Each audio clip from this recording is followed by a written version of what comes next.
Shooting attacks on two mosques in the New Zealand city of Christchurch.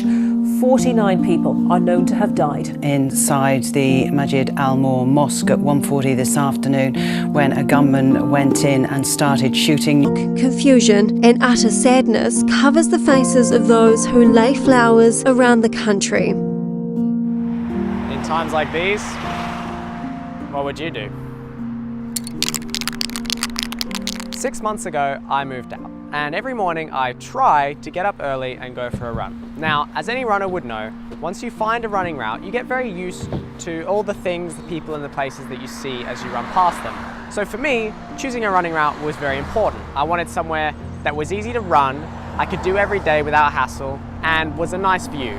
Now, my initial route was to come through this park here, but I had to cancel that once magpie season came around. So I devised this route along the main road, and I like that it reminds me I'm part of a community. Seeing the people going to work in their cars and seeing the pedestrians and cyclists, it reminds me that I'm part of a collective, which can be easy to forget when you spend pretty much all day in an office doing work. And as much as I enjoyed this route, on my second or third run, I noticed something that I couldn't unnotice. Something that became harder and harder to not stare at every time I ran past it.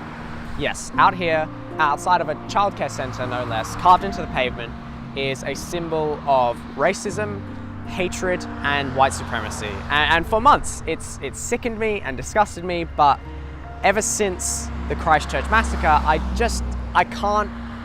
won't let a symbol of hatred like that stand uncontested in my own community. Not after the many acts of hatred that it's inspired in many people, as well as a sitting Australian senator, and not after in my own suburb, Muslims are having their cars vandalised. Now, yes, seeing our elected officials denounce white supremacy and right-wing extremism is an important and strong message to send to our country and others. But having a strong national stance against racism doesn't always fix the problems that we see on a local level. Now, that brings me back to this guy.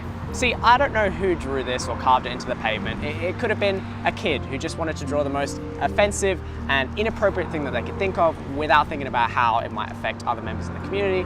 And it could have been drawn by an actual white supremacist. Maybe the truth lies somewhere in the middle, that if we don't teach kids the disgusting implications of images like this, then they become white supremacists. I don't know. I'm not an expert on this topic. I just know that this symbol represents hatred of the other, and I don't want it in my community anymore. So this morning, I got in my car.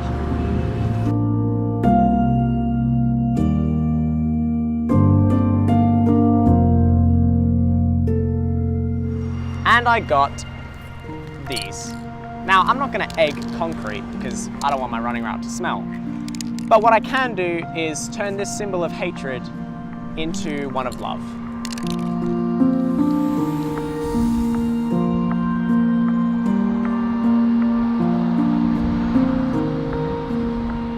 Yes, graffiti is subject to fines, but that's the price I'm willing to pay to rid my community of hatred.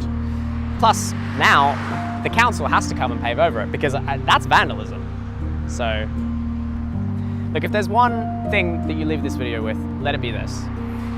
What are you gonna do to show your community that you stand up against hate?